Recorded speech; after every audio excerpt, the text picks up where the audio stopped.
प्रहलाद नारद पराशर पुंडरीक व्यासाम्बरीश शुक शौनक भीष्मदान्य रुक्मांगदार्जुन वशिष्ठ विभीषणादीन एतानहं परम भागवता नमामि। वाञ्छाकल्पतरुभ्यश्च कृपा सिन्धुभ्य एव च पतितानां पावनेभ्यो वैष्णवेभ्यो नमो नमः। सीतानाथ समारम्भां श्रीरामानन्दाय मध्यमाम् अस्मदाचार्यपर्यन्तां वन्दे श्रीगुरुपरम्पराम्। भक्त भक्ति भगवंत गुरु चतुर नाम वपुएक इनके पद वंदन किए नाशहि वीर्य अनेक। मंगल आदि विचारि वस्तु नोर अनूप हरिजन को यश गावते हरिजन मंगल रूप। सब संकल मिल निर्णय कियो मथ श्रुति पुराण इतिहास भजवे को दो ही सुघर के हरिदास। श्री गुरु अग्रदेव आज्ञा दई हरि भक्तन को यश गाव। भवसागर के तरन को नाहि नौर पार। श्री राम जय जय राम। श्री राम जय राम। श्री राम जय राम श्री राम श्री राम जय राम श्री राम जय राम श्री राम जय राम श्री राम जय राम श्री राम जय राम श्री राम जय राम सीताराम जय सीताराम सीताराम जय सीताराम हम सीताराम जय सीताराम सीताराम राधे श्याम जय राधे श्याम राधे श्याम जय सीताराम जय सीताराम सीताराम जय सीताराम राधे श्याम जय राधे श्याम राधे श्याम जय राधे श्याम जय राधे श्याम राधे श्याम जय राधे श्याम जय जय श्री वृंदावन धाम जय जय श्री वृंदावन धाम जय जय श्री वृंदावन धाम जय जय श्री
हरि शरण।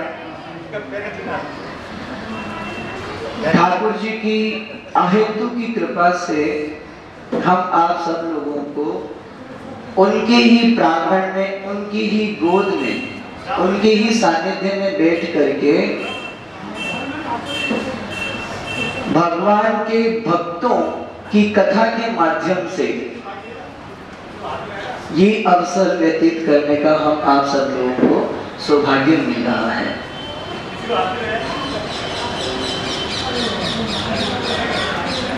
किसी ने प्रश्न किया, भगवान का भक्त कौन? भगवान का भक्त कौन? कौन का मतलब कैसे मालूम पड़े कि ये भगवान का भक्त है?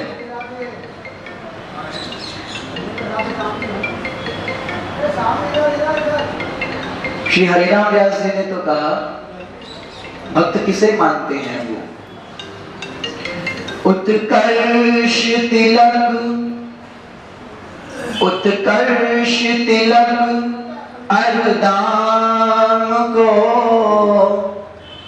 भक्त इष्ट अति व्यास के।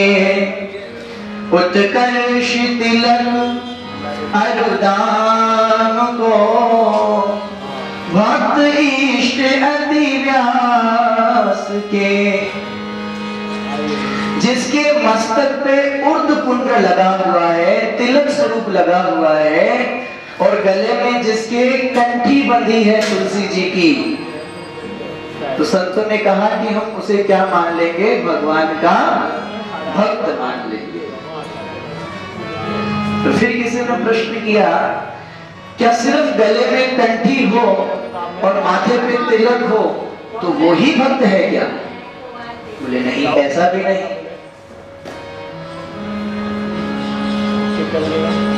ऐसा भी नहीं, लेकिन ये तिलक की, ये कंठी की बहुत महिमा है।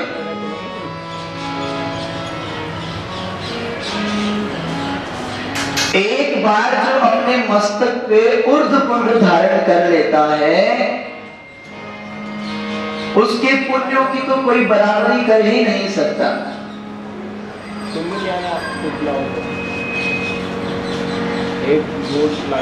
फिर किसी ने प्रश्न किया कि कैसे मालूम पड़े कि उसको पुण्य की प्राप्ति होगी?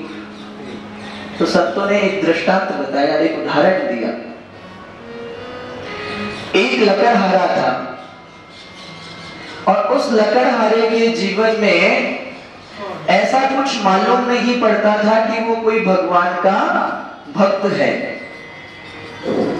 ना मंदिर जाना, ना तिलक लगाना, ना समय से कोई नहाना धोना, ना कोई पाठ पूजा करना, ना कोई व्रत इत्यादि करना। लकड़हारे का बेचारे का काम था, सुबह उठ करके वो जाता, जंगल में और वहां लकड़ी काटता, तो सुबह से उसको शाम हो जाती और शाम को लौटते वक्त तो लकड़ियां ले करके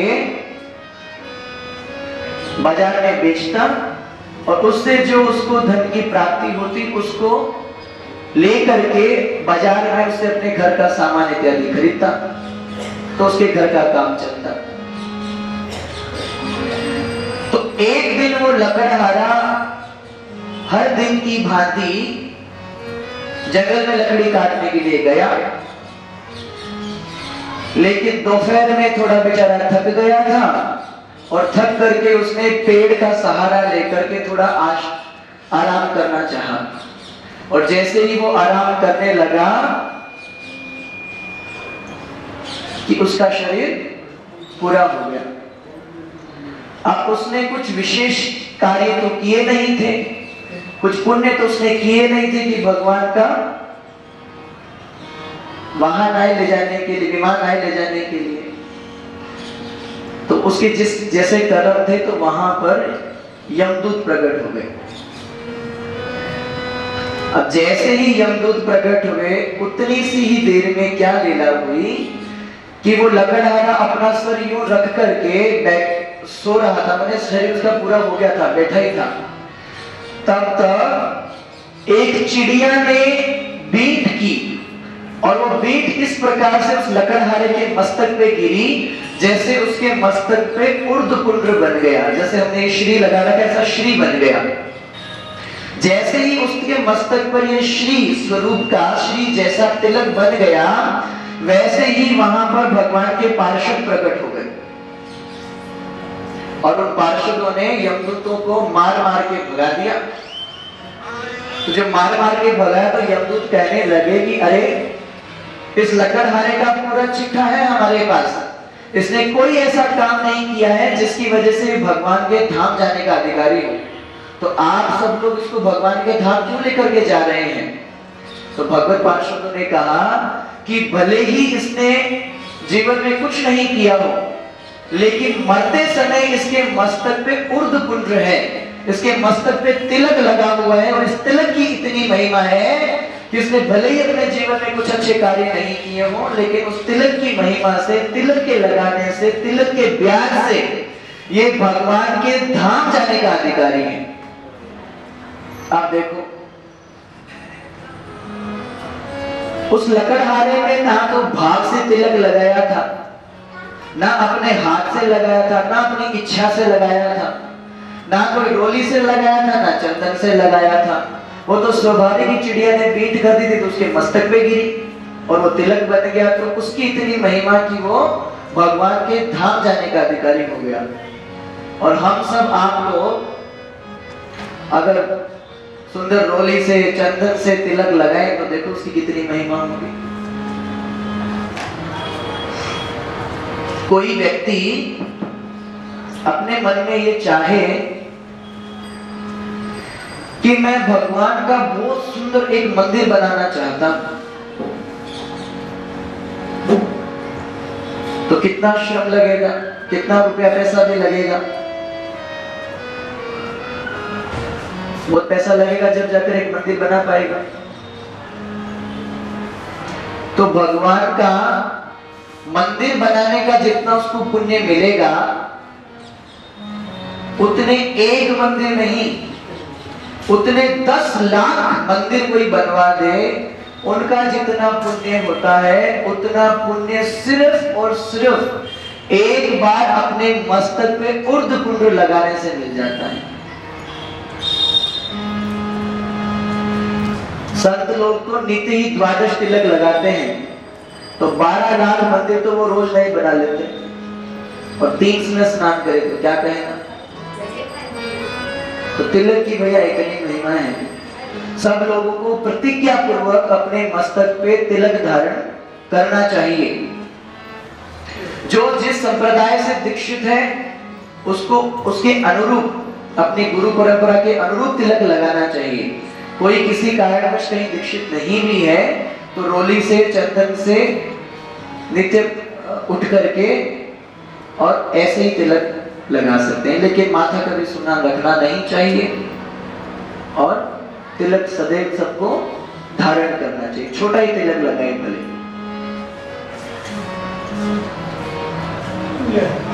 बड़ा बूढ़ा भी कोई आदमी हो जाए, मैंने 100-150 वर्ष का भी कोई हो जाए और उसको कहीं जाने का सौभाग्य मिले, मैंने उसको अपने ससुराल जाने का सौभाग्य मिले, तो जब लौट करके वो व्यक्ति आएगा तो उसको भेंट विदाई दी जाएगी कि नहीं दी जाएगी? तो भेंट विदाई भी सूखी सूखी थोड़ी दी जाएगी, उसको तिलक लगा करके फिर भेंट विदाई दी जाएगी। तो वहां तिलक का भाव क्या होता है? तिलक का भाव होता है कि ये तिलक जो है ये मंगल सूचक है। अब आप यहां से विदा कर रहे हैं तो आपका सर्वविध मंगल ही हो, तो वहां तो हम तिलक लगा लेते हैं। तो क्या मंगल सिर्फ एक दिन के लिए ही है कि जब हम ससुराल से आ रहे हो तभी तिलक लगवाए, वरना तिलक नहीं लगाए? हमारा तो हर दिन, हर क्षण, हर समय हमारा क्या होना चाहिए? मंगलमय होना चाहिए। इसलिए सबको प्रतिज्ञा पूर्वक हर समय अपने मस्तक पे तिलक धारण करना चाहिए। ऐसी तिलक की महिमा है। तो तिलक लगाना लग गया, कंठी किसी ने पहन ली, तो अब वो भगवान का भक्त बन गया। भगवान का भक्त बन गया, वैष्णव बन गया। तो वैष्णव को 3 निष्ठाएं प्रतिज्ञा पूर्वक निभानी चाहिए। उन 3 निष्ठाओं में से एक निष्ठा है एकादशी निष्ठा। आज एकादशी है, सबको प्रतिज्ञा कल हमने वर्णन भी किया था, सुनाया भी था। तो एकादशी सब लोगों को करनी चाहिए। लेकिन एकादशी की महिमा थोड़ी हम बता दें, कितनी महिमा है। श्री नामदेव जी महाराज, उनमें एकादशी की निष्ठा इतनी थी कि उनके यहां पे कोई भी आ जावे उसको वो अन्न नहीं खिलाते थे, ना तो खुद खाते थे और ना ही किसी को खिलाते थे। तो भगवान परीक्षा लेने के लिए उनके यहाँ आए और भगवान ने नाटक जैसा भी, मरने का नाटक जैसा भी कर लिया, लेकिन उसके उपरांत भी नामदेव जी ने उनको अन्न नहीं पकाया। अन्न क्यों नहीं खाते हैं? इसलिए नहीं खाते हैं क्योंकि जितने प्रकार के पाप होते हैं वो सब पाप एकादशी को अन्न में आकर के बैठ जाते हैं। इसलिए एकादशी को अन्न नहीं खाना चाहिए।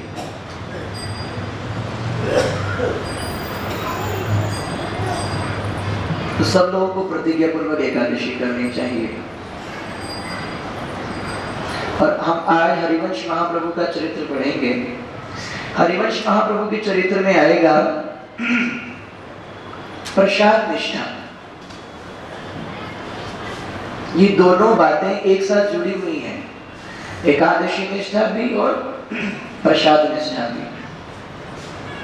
पहली बात क्या कही कि एकादशी प्रतिज्ञा पूर्वक करनी ही चाहिए,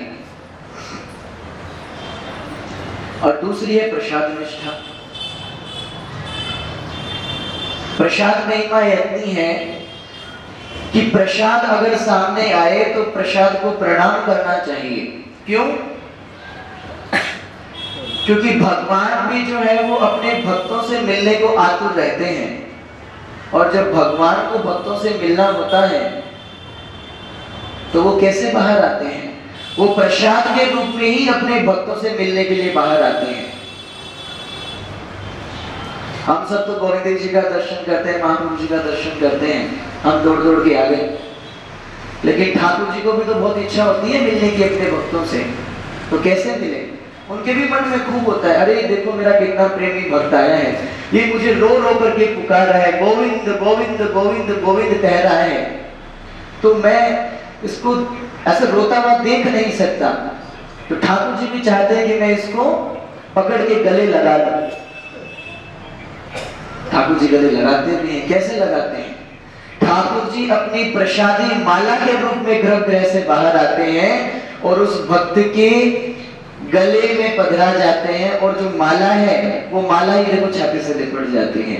तो भगवान का प्रसादी जो भी वस्त्र है, प्रसादी प्रसाद भी है, प्रसादी माला है, वो सब भगवान की जो चीजें ये सब बाहर आती हैं, क्यों आती हैं? भगवान के भक्तों से मिलने के लिए। तो प्रसाद स्वरूप में स्वयं ठाकुर जी ही बाहर आते हैं। भले ही एकादशी को भी कोई प्रसाद बांट रहा हो तो हमें प्रणाम करके तुरंत प्रसाद लेना चाहिए। प्रसाद में कभी भी अन्न बुद्धि नहीं रखनी चाहिए। लेकिन हाँ, कोई ये सोचे कि तो वाह प्रसाद तो खूब सुंदर मिल रहा है, लड्डुआ कचौड़ी पूड़ी मिल रही है, तो एक और दे दो, एक और दे दो, एक और दे दो, तो सब प्रसाद पा रहे हैं हम, तो प्रसाद निष्ठा नहीं मानी जाएगी। प्रसाद निष्ठा तो होगी एक कड़का लेकर के आप प्रसाद खा लें, ऐसे प्रसाद निष्ठा है। तो सब लोगों को एकादशी करनी चाहिए और प्रसाद निष्ठा भी सबको रखनी चाहिए। जहां पे भी भगवान का प्रसाद मिले एक कड़का उठा करके तुरंत अपने मुख में रख लेना चाहिए, क्योंकि भगवान का प्रसाद जो है उसके अधिकारी घूमते रहते हैं। हमने अगर प्रसाद नहीं लिया तो प्रसाद का अपमान हो जाएगा।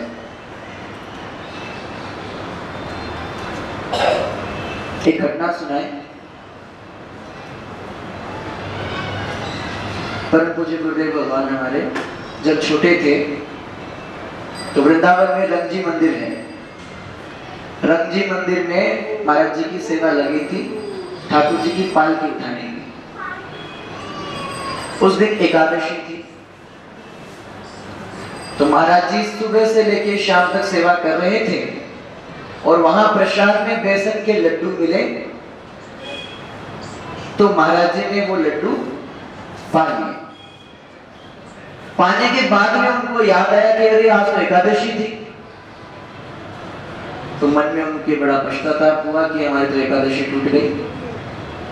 तो थोड़े उदास होकर के वो हमारे दादा गुरु जी के पास आए और उनसे आकर के कहा कि हमारी तो एकादशी आज टूट गई। तो दादा गुरु जी ने कहा कि हमने किसी शास्त्र में ये नहीं पढ़ा है कि प्रसाद पाने से एकादशी टूट जाती है।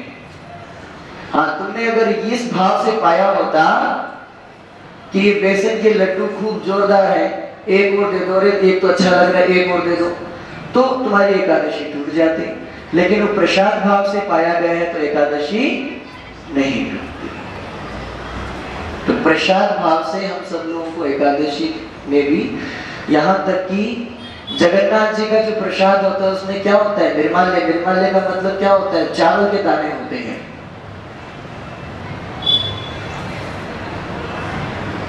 हमारे महाराज जी ने तो कहा है कि एक नियम बना लो बस, छोटा सा, ज्यादा लंबा चौड़ा कोई नियम बना पाओ नहीं बना पाओ कोई बात नहीं, छोटा सा नियम क्या बना लो कि सुबह उठ करके स्नान ध्यान करके जगन्नाथ जी का प्रसाद और ब्रजरज ये एक एक दाना और एक एक चुटकी ही अपने मुख में रख लो। अब ये काम तो सब कर सकते हैं, कोई लंबा चौड़ा कोई नियम हो तो कोई नहीं निभा पाए। तो एकादशी वाले दिन भी जगन्नाथ जी का महाप्रसाद लिया जाता है। वो महाप्रसाद लेने से व्रत भंग नहीं होता है।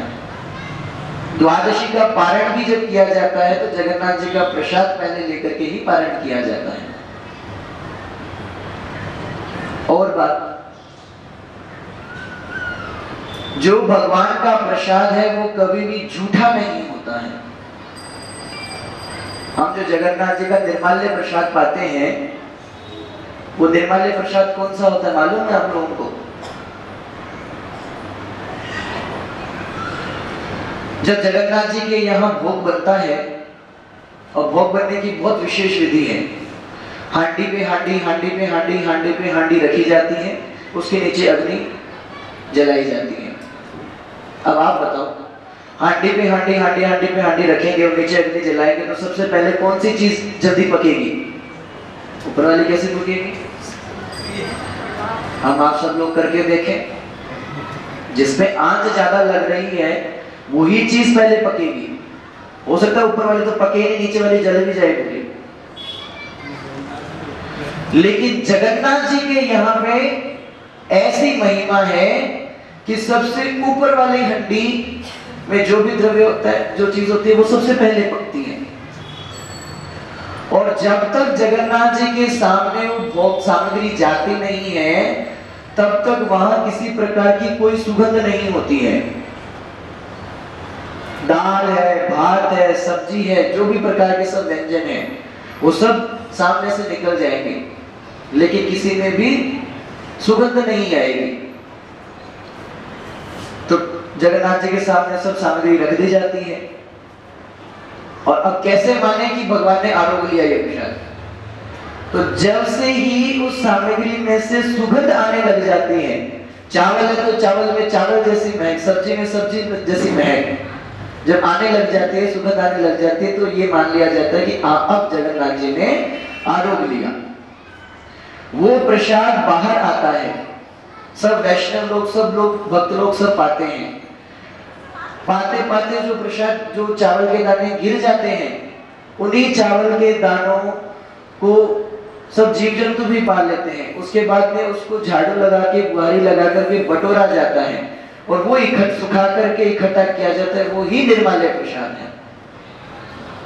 अब देखो कितने लोगों ने उसमें से पाया होगा, लेकिन वो झूठा नहीं माना जाता। भगवान का प्रसाद कभी भी झूठा नहीं माना जाता है, इसीलिए तो कहा जाता है भगवान के प्रसाद के लिए यह दिव्य प्रसाद प्रिया प्रिय को, यह दिव्य प्रसाद प्रिया प्रिय को, यह दिव्य प्रसाद प्रिया प्रिय को। दर्शत ही मन मोद बढ़ावत, दर्शत ही मन मोद बढ़ावत, पर सत पाप ही को, पर सत पाप ही को। यह दिव्य प्रसाद पिया पिय को, यह दिव्य प्रसाद पिया पिय को। पावत प्रेम परम उपजावत, पावत प्रेम परम उपजावत, भूलवत भाव पुरुष तीय को, भूलवत भाव पुरुष तीय। भगवान के गर्भगृह से जैसे ही प्रसाद आता है, आप हाथ जोड़ के प्रसाद को प्रणाम करें, और प्रणाम करके प्रसाद को अपने मस्तक से लगाएं, और मस्तक पे लगाने के बाद में ये भावना करें कि साक्षात ठाकुर जी ही इस प्रसाद रूप में मेरे पास में बाहर आए हैं। तो क्या लीला होगी? दर्शत ही मन मोद बढ़ावत, परसत पाप ही है। प्रसाद में एक प्रसाद की ऐसी महिमा है, दर्शन करने से सिर्फ प्रसाद का आपके हृदय के जितने प्रकार के पाप हैं वो सब भाग जाएंगे, कोई रह नहीं पाएगा आपके हृदय में। और जो इस प्रसाद को पा लेता है वो प्रेम से, तो आपके भीतर ये प्रेम प्रकट कर देगा। पावत परम प्रेम उपजावत, पावत परम प्रेम उपजावत, भूलवत भाव पुरुष तीय को, भूलवत भाव पुरुष तीय को। भगवत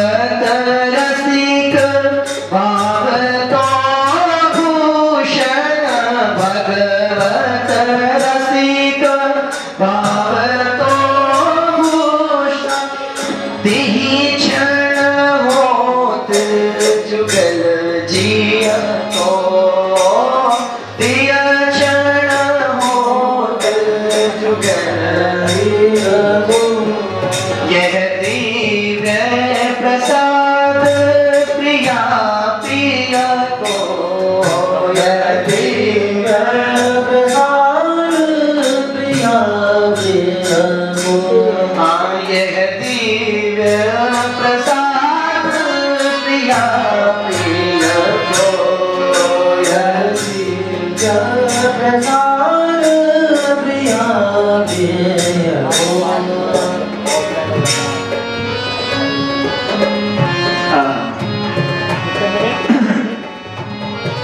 हरिवंश महाप्रभु ने प्रसाद की ऐसी निष्ठा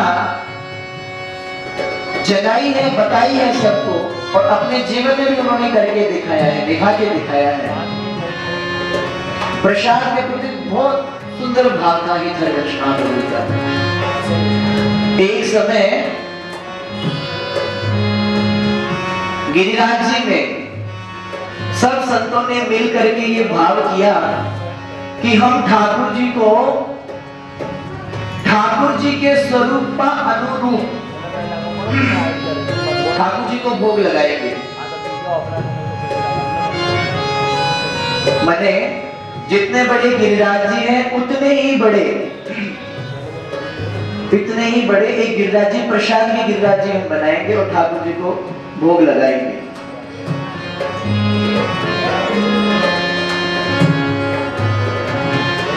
उन संतों ने क्या किया, गिरिराज जी जितने बड़े महाप्रसाद को रखा और उसके चारों तरफ और सब सामग्री भी रखी,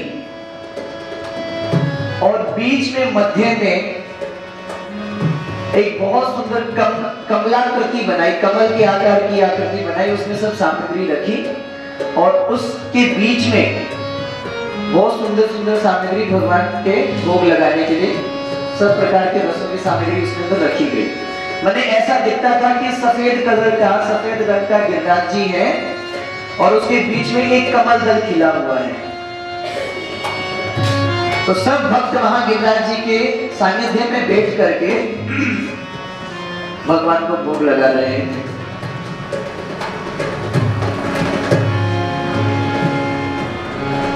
भगवान को भोग लग गया।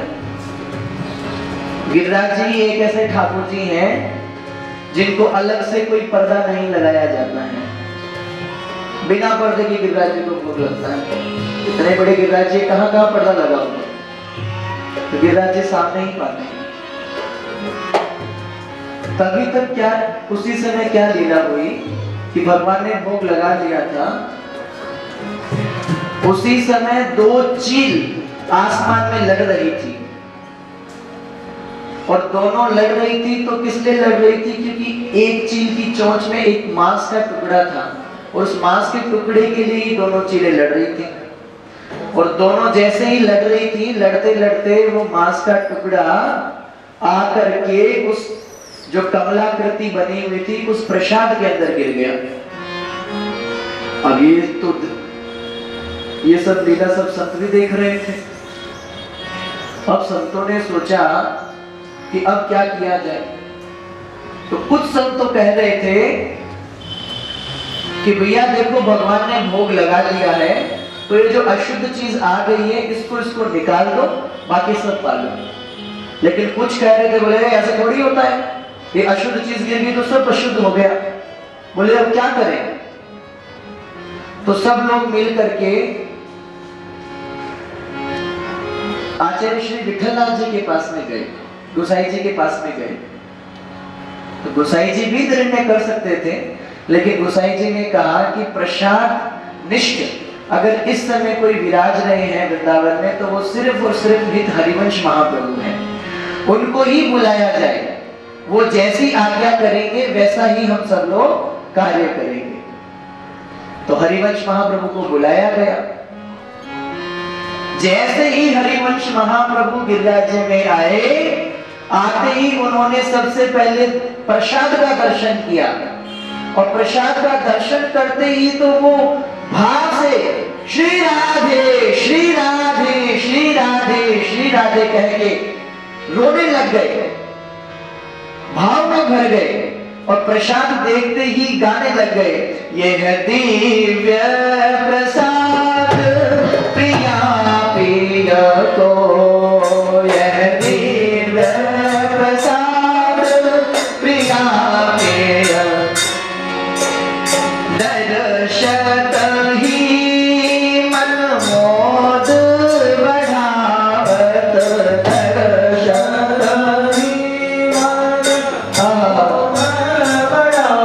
भैया आप सब लोग तो प्रसाद में भी सामग्री देखते हैं, लड्डू कचौड़ी पूरी देखते हैं, कैसा है हरिवंश महाप्रभु का भाव है।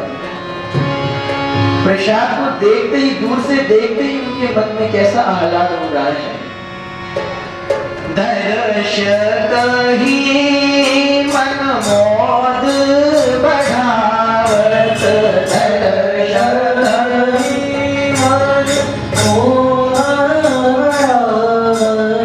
परसत पाप हिय सो, परसत पाप हिय सो, यह दिव्य प्रसाद प्रिया प्रिय को, यह दिव्य प्रसाद प्रिया प्रिय को। जब भाव से वो गाने लगे तो उसी समय क्या लीला हुई कि वो जो वस्तु थे, जो दिखने में लग रहा था कि ये मांस का टुकड़ा गिरा है, वो मांस का टुकड़ा नहीं रहा, वो सहस्त्र दल वाला वहां एक कमल प्रकट हो गया। और वो कमल प्रकट हुआ तो वो ठाकुर जी ने ये प्रमाणित कर दिया कि भैया भगवान को जो भोग लगा है वो प्रसाद जो है वो प्रसाद ही है, वस्तुतः वो कोई मांस का टुकड़ा भी नहीं था। ये प्रसाद की निष्ठा सब लोगों को हरिवंश महाप्रभु के माध्यम से ठाकुर जी बतलाना चाहते थे, इसीलिए ये लीला हुई।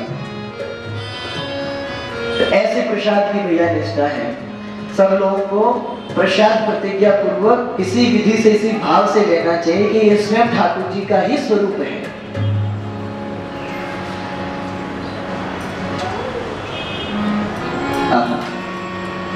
हरिवंश महाप्रभु किनकी सेवा करते हैं? श्री राधा वल्लभ लाल की। कुछ लोग कहते हैं हम लोग तो हरिवंशी है, हम हरिदासी है, इसलिए हम एकादशी नहीं मानते।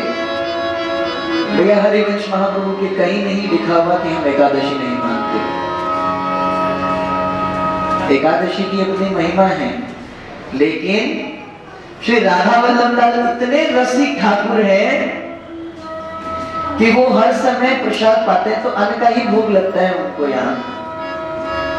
और हरिवंश महाप्रभु का भाव ऐसा है कि जो ठाकुर जी ने आरोगा है उसमें वो पदार्थ बुद्धि रखते ही नहीं है, तो जो ठाकुर जी ने आरोगा है वो ही हम पाएंगे, तो इसी भाव से वो प्रसाद लेते हैं। तो उनके यहाँ ऐसा भाव नहीं कि हम एकादशी नहीं मानते हैं, उनके यहाँ भाव क्या है कि जो ठाकुर जी पाते हैं वो ही हम पाते हैं। ब्रज के बहुत अच्छे संत हैं, वो तो कहते हैं कि हमें तो मालूम नहीं तभी पड़ता है कि आज एकादशी है। बोले कब? बोले जब प्रसाद के अंदर फलाहार आता है ना, तब हम समझ जाते हैं कि हाँ आज एकादशी है। बोले क्यों? बोले हम तो कभी ये बुद्धि रखते ही नहीं है, हम हमेशा यही सोचते हैं कि भगवान का हम प्रसाद ही पाते हैं, लेकिन प्रसाद में जिस दिन फल आ जाते हैं तो समझ जाते हैं कि आज एकादशी है। और भगवान को अन्न का भोग लगता है और भक्त लोग भी अन्न पाते हैं एकादशी को। ये सिर्फ हरिवंशी में और हरिदासियों में नहीं होता है। अयोध्या में एक संत विराजते थे, तो उनके यहाँ श्री जी और ठाकुर जी भी विराजते हैं। तो एक दिन उन संत ने देखा कि श्री जी का मुख जो है, सियाजू का मुख जो है वो थोड़ा सा कुमलाया हुआ है, थोड़ी उदास सी लग रही है सियाजू। तो उन संत ने जाकर के मैया से पूछा कि मैया आज आप उदास लग रही हो। तो सियाजू ने कहा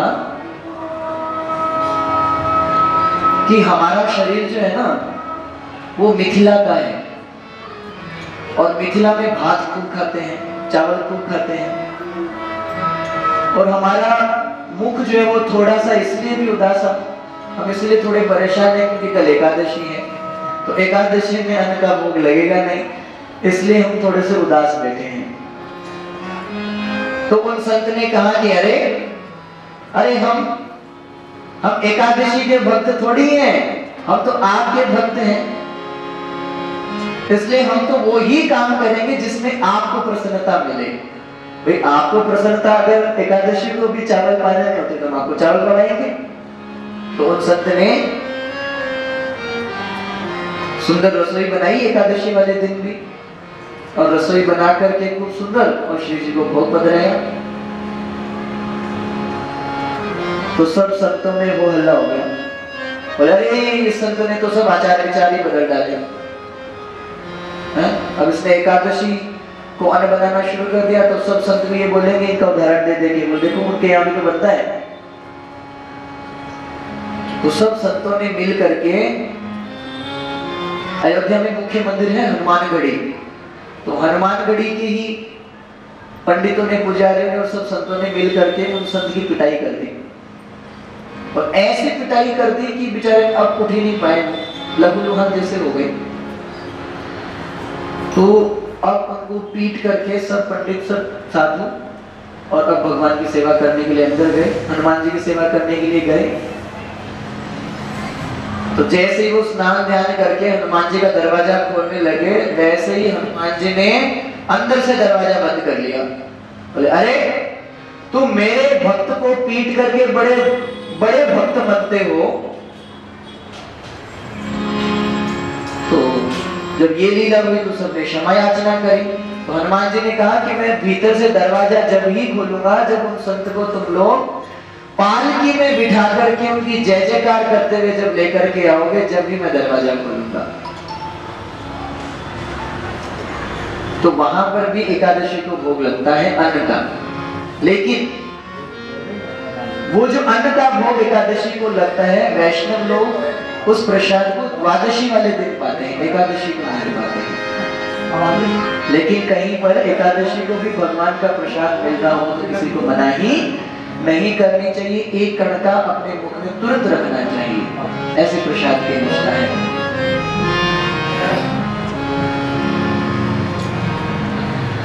और ऐसी एकादशी करते हुए, प्रसाद निष्ठा रखते हुए खूब सुंदर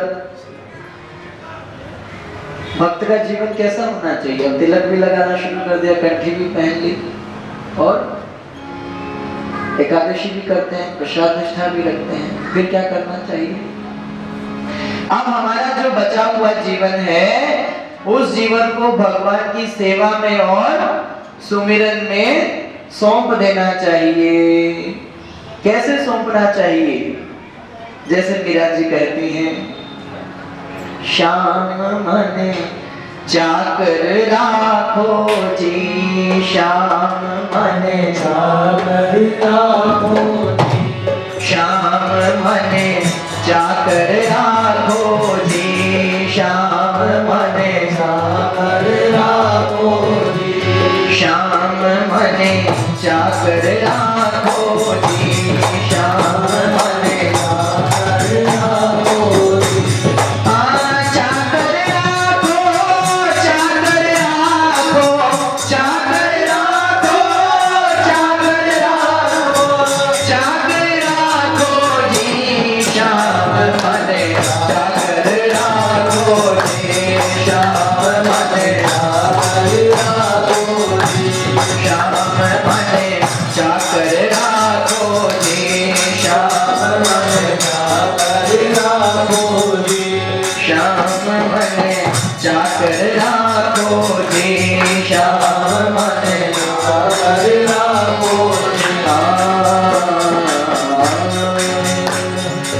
मीरा जी भगवान से कह रही है कि श्याम हमें चाकर रखो। तो भगवान ने कहा हमारे तो बहुत भक्त है, बहुत सखी सखा सब है, सबने कुछ न कुछ सेवा ले रखी है, तुम क्या सेवा करोगे? तो मीरा जी कह रही है चाकर रह सो बाग लगा सो नित उठ दर्शन पासो चाकर रह सो बाग लगा सो नित उठ दर्शन पासो चाकर रह सो बाग लगा सो नित उठ दर्शन पासो चाकर रह सो बाग लगा सो नित उठ दर्शन पासो बिंद्रावन रे कुंज गलिन में बिंद्रावन रे कुंज गलिन में हरि की लीला गासो श्याम भने चाकर राखो जी श्याम भने चाकर राखो जी सांवरिया चाकर राखो जी सांवरिया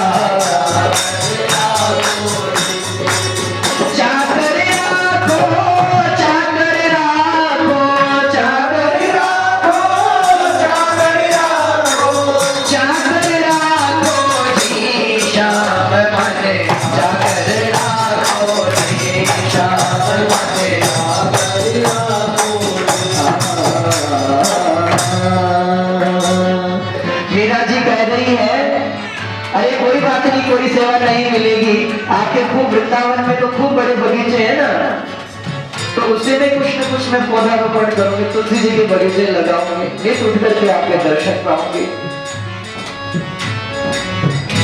तो ठाकुर जी बोले कि चलो ठीक है, मान लिया तुमने सेवा की, ले ली। देखो जिसके मन में सेवा का भाव होगा ना, उसको सेवा मांगनी नहीं पड़ेगी, उसको तत्काल सेवा मिल जाएगी। आप कहीं मंदिर में जाए, आपका सेवा का भाव है कि मैं ये सेवा करना चाहता हूं, तो वो भाव ही आपका काम कर देगा, आपको तुरंत सेवा मिल जाएगी। सामने महाराज जी विराज रहे हैं। महाराज जी ने एक सुंदर घटना बताई थी। एक संत यहाँ आए और उस संत ने ये सोचा, ये कहा कि हम ठाकुर जी की अमुक अमुक सेवा करना चाहते हैं, लेकिन हमारे पास में कोई व्यवस्था नहीं है। महाराज जी ने कहा आपका भाव ही बहुत है, आपका भाव है तो वो सेवा हो जाएगी। तो ये कहा तो वो संत बैठ गए यहाँ, और बैठ गए तो थोड़ी देर उन्होंने नाम जप किया, तो कुछ भक्त लोग आए और आए उनको कुछ न कुछ दक्षिणा दे गए। दक्षिणा दे गए तो वो जो सेवा करना चाहते थे वो सेवा की सामग्री उनको मिल गई, सारी चीजें व्यवस्था अपने आप हो गई, उनको कहीं जाना भी नहीं पड़ा।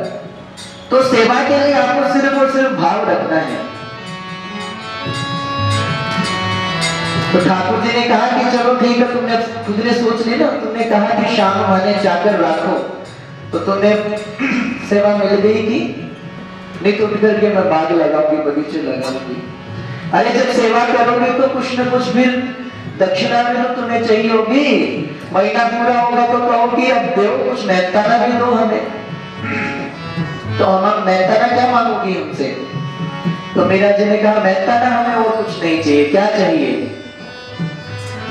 चाकरी में दर्शन पाऊं सुमिरन, चाकरी में दर्शन पाऊं सुमिरन पाऊं घर जी हो, चाकरी में दर्शन पाऊं सुमिरन पाऊं घर जी। हाँ चाकरी में दर्शन पाऊं सुमिरन पाऊं घर जी हो, चाकरी में दर्शन पाऊं सुमिरन पाऊं घर जी। हाँ भाव भगति जागीरी पाऊं, भाव भगति जागीरी पाऊं, तीनों बाता सरस श्याम भने चाकर हाथों जी, श्याम भने चाकर हाथों जी, गिरधारी लाल चाकर हाथों जी, गिरधारी लाल चाकर हाथों जी।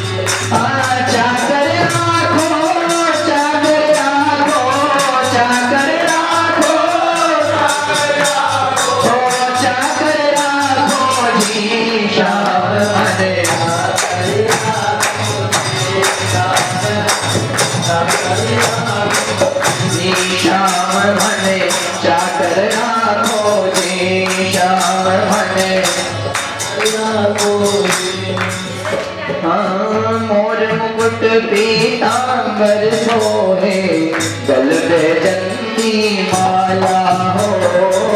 और मुकुट पीतांबर सोहे गल में चंदी माला। वृंदावन में धेनु चरावे, वृंदावन में धेनु चरावे, वृंदावन में धेनु चरावे, वृंदावन में धेनु चरावे।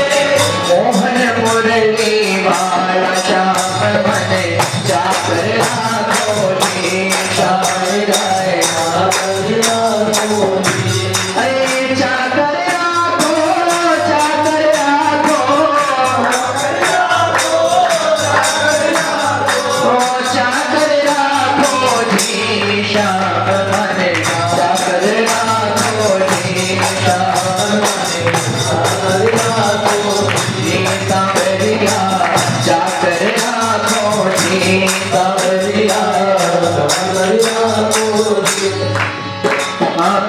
मीरा के प्रभु गिरधर नागर सदा रहो जी तेरा।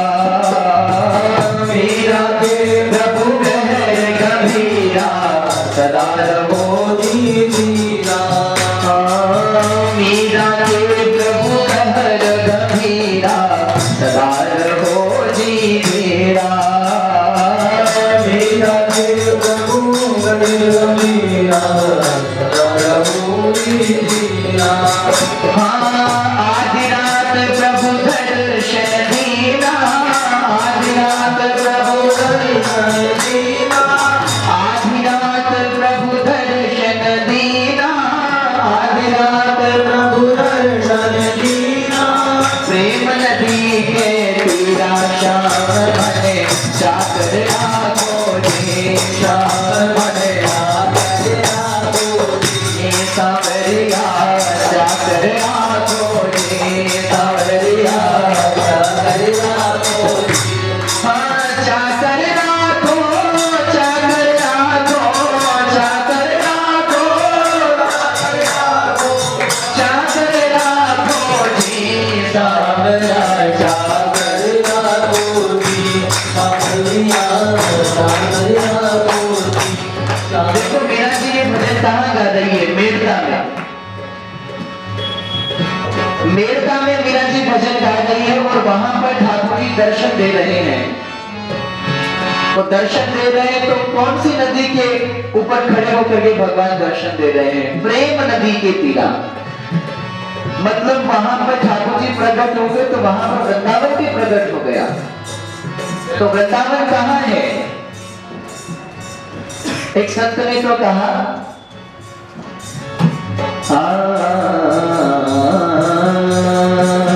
तुम नाम जपो तो वृंदावन है, नाम जपो तो वृंदावन, अरे नाम जपो तो वृंदावन है, नाम जपो तो वृंदावन। क्योंकि आप भगवान का नाम लेंगे तो भगवान का जब हम नाम लेंगे तो भगवान रह नहीं पाएंगे। भगवान आपके इर्द गिर्द ही घूमेंगे और जब भगवान जब इर्द गिर्द घूमेंगे तो वृंदावन क्या है? वृंदावन का मतलब जहां पे भगवान के भक्त विराजते हो, भगवान की गौ माता विराजते हो, भगवान का सब परिकर विराजते हो, वही तो वृंदावन है। तो जब भगवान जहां प्रकट होंगे तो वो सब परिकर तो भगवान के पास ही जाएंगे।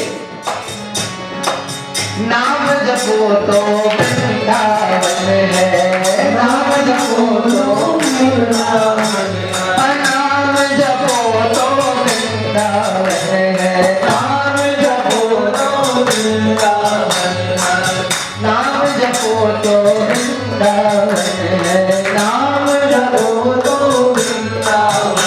कहाँ वृंदावन वृंदावन वृंदावन वृंदावन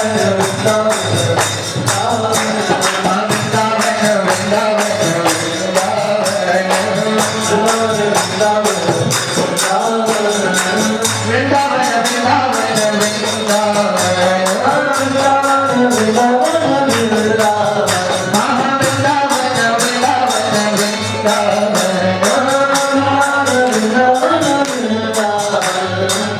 एक भजन है बहुत प्यारा, आगे हम पूरा गाएंगे, एक लाइन गाए हम।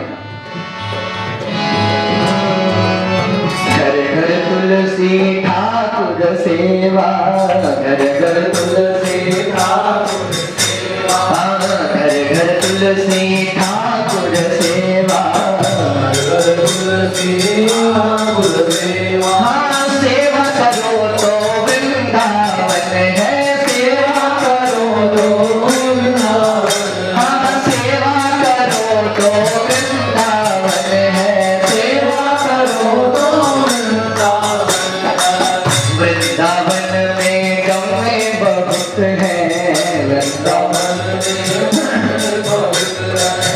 में गाय बहुत है, वृंदावन में गमे बहुत है, वृंदावन में गौ सेवा करो तो वृंदावन, गौ सेवा करो तो वृंदावन, गौ सेवा करो तो वृंदावन है, गौ सेवा करो तो वृंदावन, वृंदावन वृंदावन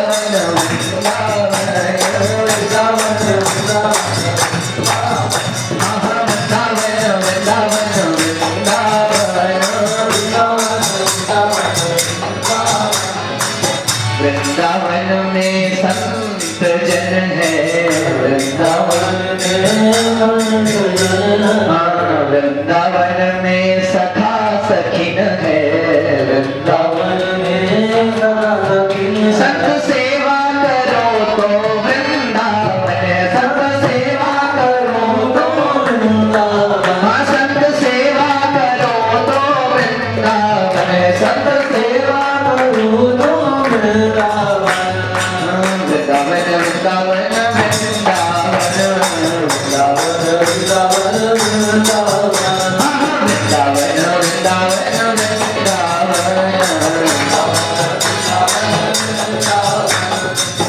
वृंदावन जाते प्रेम पावे, वृंदावन जाते प्रेम पावे, वृंदावन जाते प्रेम पावे, वृंदावन जाते प्रेम पावे। तुम प्रेम करो तो वृंदावन, तुम प्रेम करो तो प्रेम करो तो वृंदावन, तुम प्रेम करो तो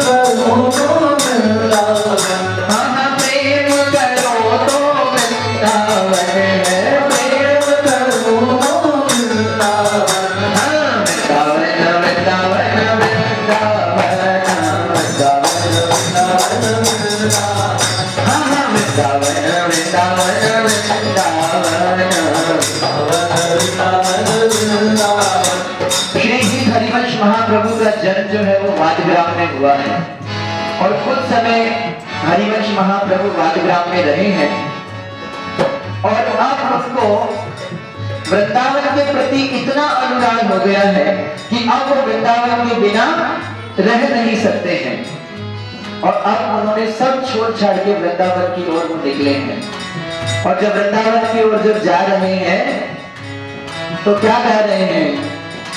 लागे वृंदावन को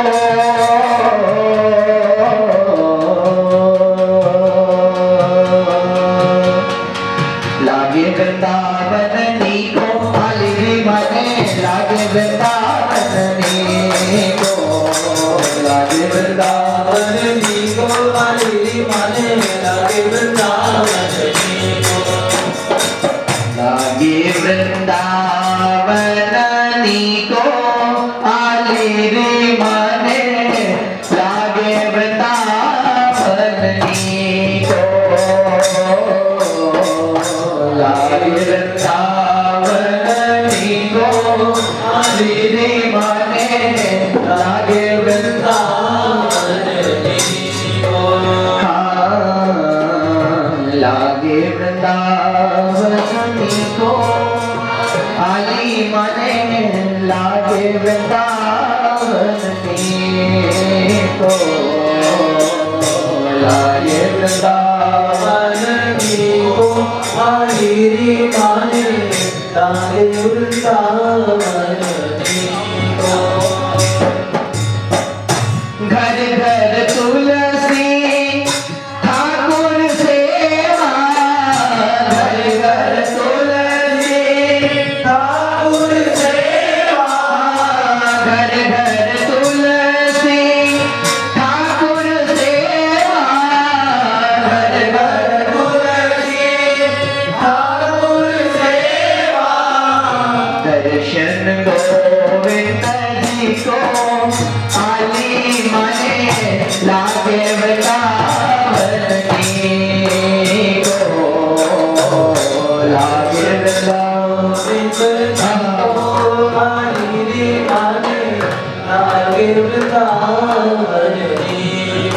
दर्शन गोविंद जी को, हम गोविंद जी के पास में बैठे तो वृंदावन में ही बैठे हैं। निर्मल नीर बहत यमुना को, निर्मल नीर, गाइए भला प्रेम से सब गाइए। निर्मल नीर बहत यमुना को, निर्मल नीर बहत यमुना को, भोजन दूध दही को आली माने लागे वृंदावनी को, भोजन दूध दही को आली माने लागे वृंदावनी को। भोजन दूध दही को मतलब दूध दही किसका सर्वश्रेष्ठ माना जाएगा? गौ माता का। और गौ माता में कौन सी? देशी गौ माता। और शुद्ध रूप में आपको दूध दही कब मिलेगा? जब आपके घर में ही देशी गौ माता होगी। और जब घर में गाय होगी, गौ सेवा होगी, तो आपका घर घर नहीं होगा, वो वृंदावन बन जाएगा। क्योंकि हम सब लोग तो पागल है किसके पीछे? उस कार्य के पीछे, उस सांवरिया के पीछे। सब दौड़ दौड़ के भाग भाग के ठाकुर जी के पीछे जाते हैं, लेकिन ठाकुर जी किसके पीछे भागते हैं? ठाकुर जी गौ माता के पीछे भागते हैं। तो जहां गौ माता रहेगी वहां ठाकुर जी साक्षात वहीं पर ही होंगे। रतन सिंहासन आप विराजो, रतन सिंहासन आप विराजो, रतन सिंहासन आप विराजो, रतन सिंहासन आप विराजो। मुकुट धरे तुलसी को आली माने लागे वृंदावनी को, मुकुट धरे तुलसी को आली माने लागे वृंदावनी को। लागे वृंदावनी को आली माने लागे वृंदावनी को, लागे वृंदावनी को आली माने लागे वृंदावनी को। कुंजन कुंजन फिरत राधिका, कुंजन कुंजन फिरत राधिका, कुंजन कुंजन फिरत राधिका, कुंजन कुंजन फिरत राधिका। शब्द सुनत मुरली को आली माने लागे वृंदावनी को, शब्द सुनत मुरली को आली माने लागे वृंदावनी को। लागे वृंदावनी को आली माने लागे वृंदावनी को, लागे वृंदावनी को आली माने लागे वृंदावनी को। जब ऐसा भाव लेकर के हरिवंश महाप्रभु वृंदावन की ओर जब जा रहे हैं तो मार्ग में एक गांव पड़ा और उस गांव में हरिवंश महाप्रभु ने एक रात्रि व्यतीत की। तो जिस ब्राह्मण के घर पे हरिवंश महाप्रभु रुके, और ब्राह्मण का नाम था आत्मदेव, तो उनके यहाँ पे श्री राधिका वल्लभ लाल जी विराजते हैं। जो आज राधा वल्लभ लाल जो है वो वृंदावन में विराजते हैं। तो उस ग्राम में हरिवंश महाप्रभु को राधा वल्लभ लाल जी के दर्शन हुए। इतने मधुर, इतने रसीले ठाकुर हैं श्री राधा वल्लभ लाल कि जैसे ही ठाकुर जी का दर्शन हरिवंश महाप्रभु ने किया कि अब वो ये भूल गए कि हम वृंदावन जा रहे थे, और उन्होंने ये निश्चय किया कि भैया इतने रसिक ठाकुर जब यहाँ है, वृंदावन तो दर्शन गोविंद जी को, जहां ठाकुर जी के दर्शन हो रहे वही तो वृंदावन है। तो बोले जहां ठाकुर जी, इतने सुंदर ठाकुर जी विराजते हैं, इनको छोड़ करके हम नहीं जाएंगे, इनके दर्शन हम करेंगे। ऐसे सुंदर राधा वल्लभ लाल जी है, हम सब लोग तो भाव से दर्शन करते ही नहीं है। भाव से दर्शन कर रहे हैं तो इतने मधुर ठाकुर जी, इतने मधुर ठाकुर जी कि वो आपके साथ प्रत्यक्ष लीलाएं करेंगे। ये राधा वल्लभ लाल जी जो है वो भगवान शंकर के सेवे ठाकुर हैं।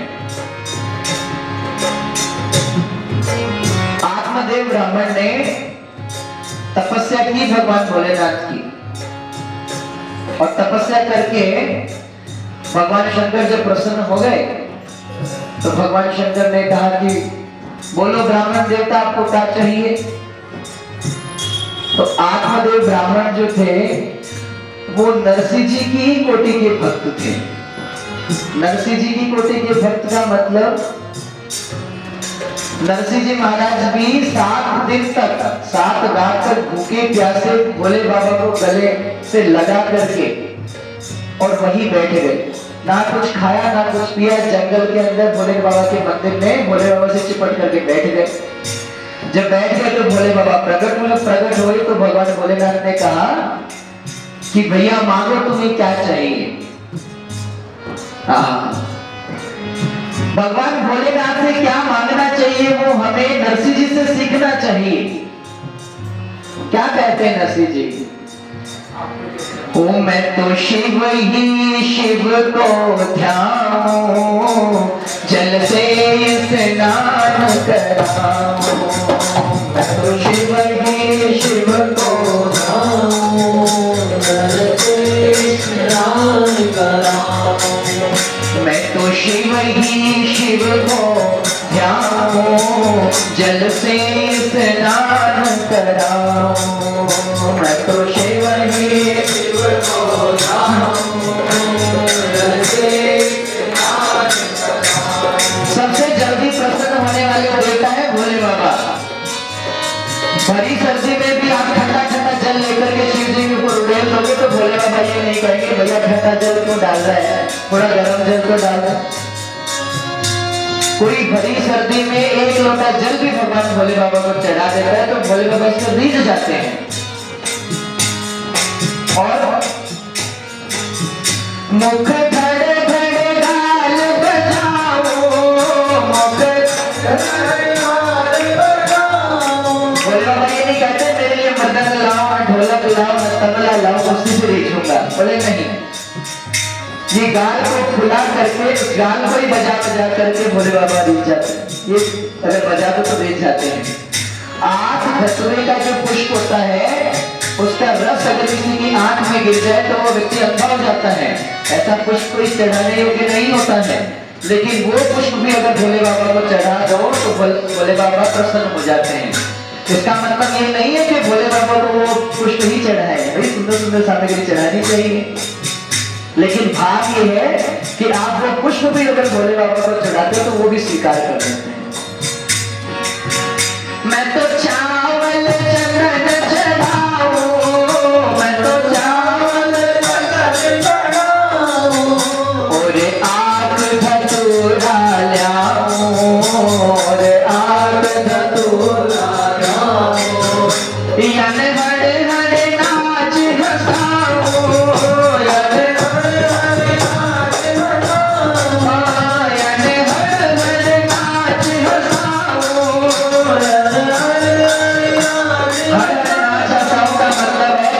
पतले वाला टाटा भैया वाला डांस नहीं आता है, ऊट पटांग जैसा आता है वैसा ही डांस कर दो भोले बाबा के सामने तो भोले बाबा प्रसन्न हो जाते हैं।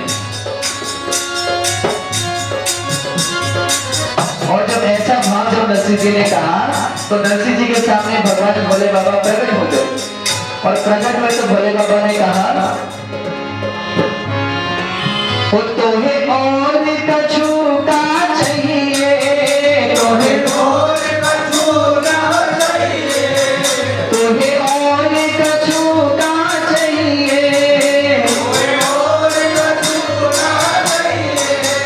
जब प्रकट हुए शिव राजा, जब प्रकट हुए शिव राजा, वर मांगो सारों ताजा, वर मांगो। भोले बाबा प्रकट हुए, भोले बाबा ने कहा कि भैया तुझे जो चाहिए वो मुझसे मांग ले। तो नरसिंह जी ने हाथ जोड़ करके कहा, प्रभु मैं बहुत ही अबोध बालक हूं, मुझे कुछ मालूम नहीं है कि क्या मांगना चाहिए और क्या नहीं मांगना चाहिए। मोहे और कछु नहीं चाहिए, मोहे और कछु नहीं चाहिए। राधा रास बिहारी मिलइए, राधा रास बिहारी मिलइए, ओ राधा रास बिहारी मिलइए, राधा रास बिहारी मिलइए, ओ राधा रास बिहारी मिलइए, राधा रास बिहारी। नरसिंह जी पे रीझ गए और रीझ करके नरसिंह जी को रास के दर्शन करने मांगा और उन्होंने भगवान शंकर से कहा कि हे प्रभु, आपको जो अतिशय अभिष्ट है, जिसकी सेवा पूजा करने से आपको जिसमें ज्यादा प्रसन्नता मिलती है, आप वो दे दीजिए। तो भोले बाबा ने कहा कि भैया हमें तो सबसे ज्यादा सुखी अनुभूति। तो राधा वल्लभ दास जी जो है वो कहाँ विराजते थे? श्वेत द्वीप में विराजते थे, इस धरा पे नहीं विराजते थे पहले। और वहां श्वेत द्वीप में जब राधा वल्लभ दास जी विराजते थे तो उनके भक्त कैसे हैं? इतने रसिक ठाकुर जी, उनके भक्त कैसे हैं? राधा वल्लभ दास जी विराज रहे हैं, जैसे बिहारी जी में भोग लगने के लिए एक शंख का पर्दा आता है या राजभोग का दर्शन हुआ तो बीच में पर्दा आया, तो ऐसे ही दर्शन खुले थे राधा वल्लभ लाल के। और कुछ प्रेमी जन थे, वो लोग दौड़े दौड़े भगवान के दर्शन के लिए आ रहे थे और जैसे ही वो लोग मंदिर में पहुंचे कि भगवान के आगे पर्दा आ गया। अब जैसे ही भगवान के आगे पर्दा आ गया तो उनको वो पर्दा आया हुआ सहन नहीं हुआ और उनकी व्याकुलता इतनी बड़ी भगवान के प्रति कि वो लोग वही मूर्छित हो गए। ऐसा लगे मानो उनके शरीर में प्राण ही नहीं है। सब लोगों ने यह समझा कि भैया बहुत प्रेमी है और भगवान के दर्शन इनको नहीं हुए तो इन्होंने तो प्राण ही छोड़ दिए, शरीर ही छोड़ दिया। तो कुछ समय बाद मैंने 10 मिनट 15 मिनट के बाद में जैसे ही ठाकुर जी का पर्दा खुला, पर्दा खुलते जैसे ही घंटा नाद, उस घंटे नाद को सुन करके जो वसुदेव मर ही गए थे वो लोग वापस उठे। क्यों उठे? कि भैया भगवान के दर्शन खुल गए। अरे उठ जाओ भाई, हम मने वो भक्त बताना चाहते कि हम लोग का जीना ही जीना जब है जब हम भगवान के दर्शन करें। भगवान के दर्शन नहीं करें तो हम लोग मरे समान ही हैं।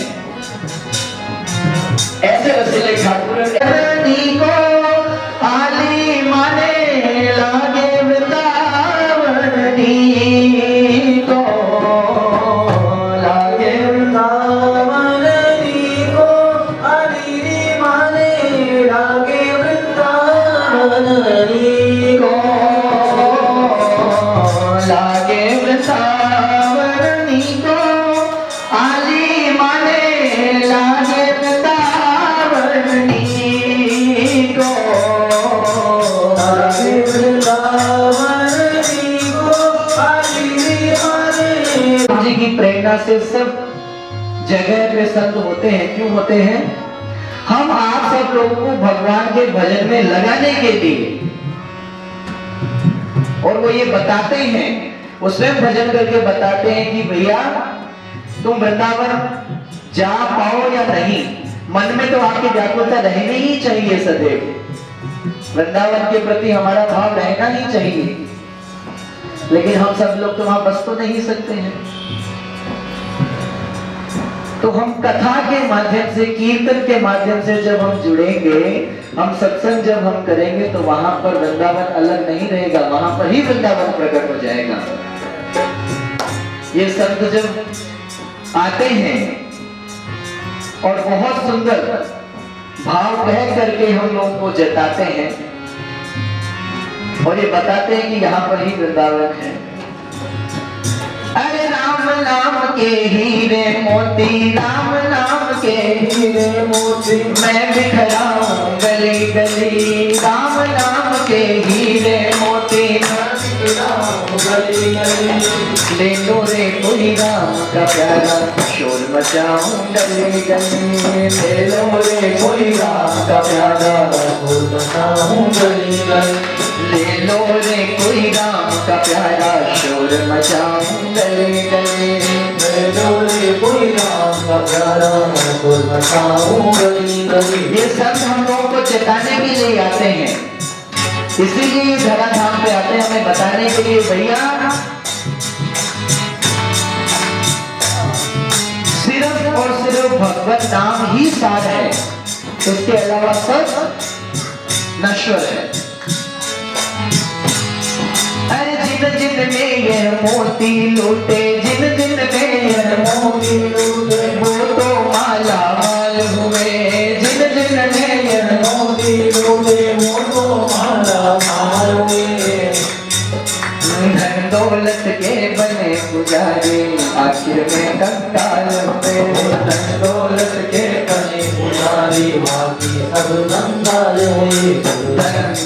बोलो राम, बोलो राम, बोलो राम राम, बोलो राम, बोलो राम, बोलो राम राम राम, बोलो राम, बोलो राम, बोलो राम राम। अरे चांदी सोने वालों सुन लो, चांदी सोने वालों सुन लो। हाँ चांदी सोने वालों सुन लो, चांदी सोने वालों। बात सुनाऊं खरी खरी, ले लो रे कोई राम का प्यारा, शोर मचाऊं गले गले। ले लो रे कोई राम का प्यारा, शोर मचाऊं गले गले। बोलो राम, बोलो राम राम राम, बोलो राम, बोलो राम, बोलो राम। हरिवंश महाप्रभु का अवतरण भी भगवान के नाम स्मरण कराने के लिए ही हुआ है, और भगवान के नाम में भी विशेष श्री लाडली जी के प्रति अन्यता दिखाने के लिए, उनके प्रति प्रेम प्रकट कराने के लिए ही उनका आविर्भाव हुआ है।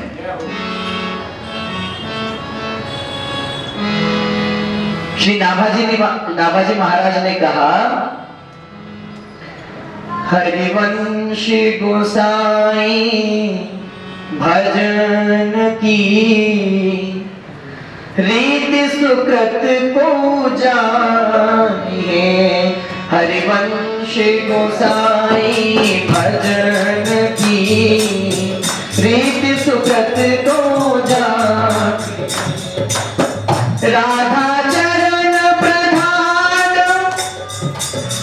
राधा चरण प्रधान, हृदय